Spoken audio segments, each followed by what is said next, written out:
Question ये है कि एक क्लास है 17 third schedule part 3 second schedule income tax ordinance में मैं पढ़ देता हूँ। The tax payable by cotton ginners on their income and profit shall not be more than sum of 1% of their turnover from cotton lint, cotton seed oil and cotton seed cake, provided that the tax so payable shall be final tax in respect of their cotton gin and oil milling activities only। तो दोस्तों का sir इसके ऊपर सवाल ये है कि क्या जैसे अब 153 का टैक्स मिनिमम हो गया है या 113 का मिनिमम टैक्स होता है, क्या उनकी मौजूदगी में भी ये 1% हमारे लिए फ़ाइनल होगा और ये 1% पे करेंगे तो फाइनल होगा, या अगर हम 1 से लेस भी पे करते हैं अपने प्रॉफिट के ऊपर कॉटन जिंड और उसके स्पेशल, तो क्या फिर भी फाइनल होगा या नहीं होगा? तो इसमें बेसिकली जो आपने पढ़ा है, तो जिनिंग फैक्ट्री जो होती है ना, उसमें रॉ कॉटन आती है।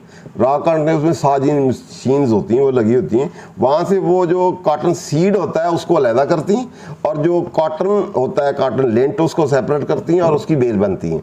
जो फिर कॉटन सीड होता है उसको फिर ऑयल एक्सपेलर में करते हैं, तो उसमें से ऑयल निकलता है, और एक जिसको ऑयल केक बनोला कहते हैं या खल कहते हैं, वो उसमें से निकलती है। तो अब इस दोनों एक्टिविटी को हम कॉटन जिनिंग और ऑयल मिलिंग कहते हैं। जो ऑयल एक्सपेलर वाला है वो ऑयल एक्सपेलिंग मिल होती है, और जो दूसरी होती है उसको हम जिनिंग फैक्ट्री कहते हैं। दोनों को मिला के जिनिंग और ऑयल कहते हैं। अब इसके लिए ये जो क्लास है ये पार्ट 4 में है सेकंड शेड्यूल में, और 53 सेक्शन जो है वो एग्जम्पशन को डील करता है। उसमें चार इसके डिफरेंट फोर्थ पार्ट ये है, पार्ट 1 है पहले, सेकंड शेड्यूल का फिर 2 है, फिर 3 है, ये फिर 4 है।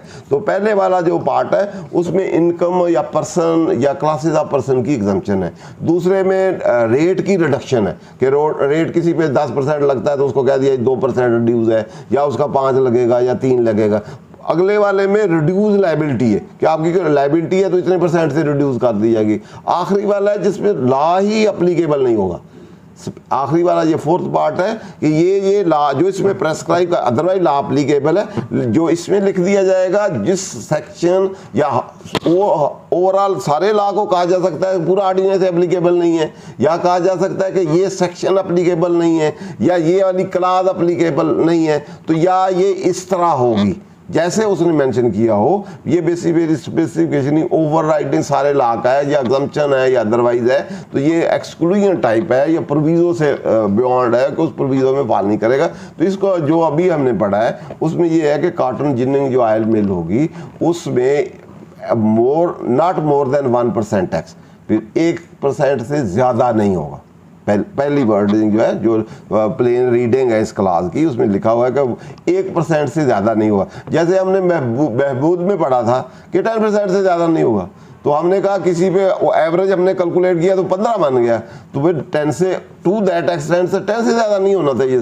तो उस एक्सटेंट तक जो बहबूद है हमने 5% बहबूद का कैलकुलेट लिया, उसका क्रेडिट ले लिया, तो बहबूद में कितना आ गया 10, ठीक है ना। इसी तरह इसमें अगर कॉटन जिनिंग पे टोटल जो उसकी टर्नओवर है, टोटल टर्नओवर या प्रॉफिट जो नेट आया है, उसमें जो भी टैक्स लाइबिलिटी बनती है उसकी, वो मिनिमम है, फाइनल है, व्हाट्सएवर है, उसको आपने कैलकुलेट कर लेना है। कैलकुलेट करके टोटल देखना है कितनी लाइबिलिटी है, टोटल लाइबिलिटी को फिर टर्नओवर का कैलकुलेट करना है कि वो कितने % है, और आप वो 1% से ज़्यादा नहीं हो सकती एट द मैक्स। अगर 1 से ही कम है तो ठीक है, मोर देन, वहाँ वर्ड है मोर देन 1%, 1 से कम जस्टिफाइड है, 1 से ऊपर हो नहीं सकती। पहली बात, पहली तो लाइबिलिटी कैलकुलेट कर लेंगे कि आपकी एक टर्नओवर का 1% कितना बनता है, या वो कितनी है जो कैलकुलेट की है, 1 से ज़्यादा है या कम है। अगर 8 से कम है तो कोई बेटर नहीं है, फिर तो आप वही दे दें, वही फाइनल डिस्चार्ज है आपकी। अगर 1 से ज़्यादा है तो जितनी ज़्यादा है, अगर आपकी विद होल्डिंग हुई है या अदरवाइज हुई है, तो वो आपकी उतनी कम करके 1% पूरा कर लें, वो फाइनल होगी। अब आप वाली आपको रिफंड्स होंगे। क्लियर जी? जो आपने पढ़ा है उसके मुताबिक वैसे भी जब एग्जम्पशन या ये दे दिया जाए, वहाँ टैक्स लगते भी हों, इवन फाइनल हो, मिनिमम हो, नॉर्मल हो, अगर किसी चीज़ एग्जम्पशन दे दी जाए तो फिर एग्जम्पशन ऑपरेट होगी। मिनिमम से भी एग्जम्पशन दे दी जाए, जिस तरह मिनिमम सारी चीज़ों में है। यहाँ एक सेक्शन, एक क्लास है इसी पार्ट में, मेरा ख्याल है 60 देखें 46A है, 46A पढ़ें तो क्या है 40 एक पार्ट 4 में 46 है as example part mode The provision of section 3 of section 153 shall not apply to any payment received by a manufacturer of iron and steel products related to sale of goods manufactured by. अब ये अगर देखें iron steel जो है otherwise minimum है हर एक के लिए जो सर्विसेज पे या वो या गुड्स पे जो टैक्स देते हैं मिनिमम है और सप्लाई पे या गुड पे अदर देन कंपनी या अदरवाइज लिस्टेड कंपनी।